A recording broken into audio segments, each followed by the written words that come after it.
စကားတုံ့ပြန်မပြောခင်အသက်ရှူပေးပါလူတွေနဲ့စကားပြောရမှာတစ်ဖက်သားရဲ့နေစားမှုနဲ့ကျေးဇူးတင်ခြင်းကိုရစေနိုင်မယ့်နည်းလမ်းလေးတစ်ခုကိုပြပြချင်ပါတယ်ဒီနည်းလမ်းလေးဟာလွယ်ကူသလိုဗိုင်ပစ္စည်းကိရိယာမှလည်းသုံးစရာမလိုပါဘူးလိုတာကအသက်ရှူတာလေးလုပ်ပေးလိုက်ရုံပါပဲအခုလိုပြောလိုက်လို့မိတ်ဆွေမယုံကြည်မှုဆိုရင်အခုပြပြရလေးကိုဆက်ပြီးနှထောင်ပေးပါအောင်နော်မိတ်ဆွေလူတစ်ယောက်နဲ့စကားပြောတဲ့အခါသူ့စကားအဆုံးမှာချက်ချင်းတုံ့ပြန်စကားပြောခြင်းစိတ်ပေါ်လာပါလိမ့်မယ်အဲ့ဒီစိတ်ကိုချိုးနှိမ်ဖို့အသက်တစ်ချက်ကိုရှူသွင်းပြီးပြန်ရှူထုတ်လိုက်ပါပြီးမှပြောချင်တဲ့စကားကိုပြန်ပြောလိုက်ပါနီးလေးကဒါပါပဲအခုမိတ်ဆွေဟာသူ့စကားအဆုံးမှာချက်ချင်းတုံ့ပြန်စကားမပြောဘဲခဏနားလိုက်တဲ့အတွက်တစ်ဖက်လူဟာကျဉ်းသွားပါလိမ့်မယ်ဘာကြောင့်လဲဆိုတော့သူဟာမိတ်ဆွေချက်ချင်းတုံ့ပြန်စကားပြောမယ်လို့မျှော်လင့်ထားတယ်လေအဲ့ဒီလိုဖြစ်မလာတဲ့အတွက်သူဟာစိတ်သက်သာရသွားမယ်ဒီအတွက်မိတ်ဆွေကိုကျေးဇူးတင်သွားသလိုလေးစားပါလိမ့်မယ်ဒီနည်းလမ်းလေးကိုအကျင့်ဖြစ်သွားအောင်စကားပြောတိုင်းမှာလေ့ကျင့်ပေးနေဖို့တော့လိုပါတယ်တိတ်ကြကြီးမလေ့ကျင့်ရပါဘူးအချိန်တိုအတွင်းအကျင့်ရသွားမှာပါတရက်မှာကျွန်တော်ဟာစားတော့ဆိုင်တစ်ခုတည်းကိုဝင်ပြီးစပွဲမှာထိုင်လိုက်တယ်စပွဲတို့ကိုကော်ဖီတစ်ခွက်လှမ်းမာလိုက်တယ်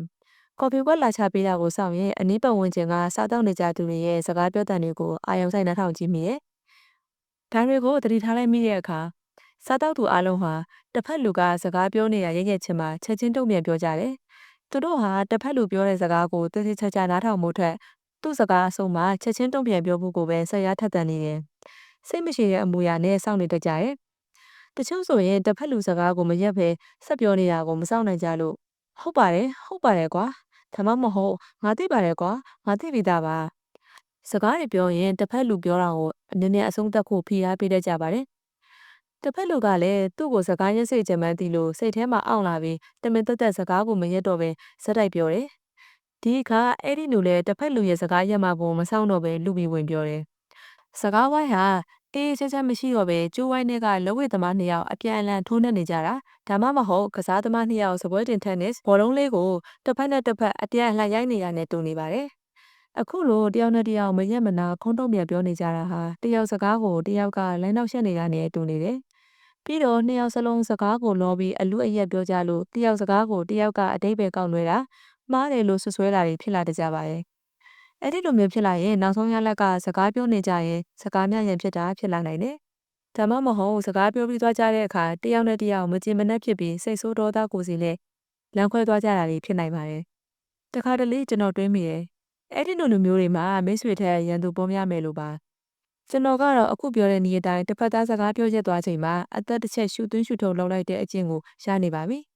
မိတ်ဆွေကိုလည်းဒီရိုးရှင်းလွယ်ကူတဲ့နည်းလမ်းကိုစမ်းကြည့်ဖို့တိုက်တွန်းလိုပါတယ်ဒီနည်းရဲ့ရလဒ်ကိုကိုယ်တိုင်မြင်တွေ့သိတဲ့အခါအကြီးအကျယ်အံ့ဩသွားပါလိမ့်မယ်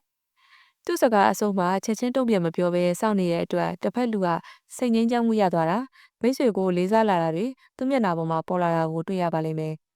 မိတ်ဆွေလည်းသူနဲ့စကားပြောရတာကိုပြောလာပါလိမ့်မယ်ဒါဆိုရင်တာယာဆိုပြေတဲ့ပြောစရာစကားဝိုင်းလေးဖြစ်မှာသိကြပါတယ်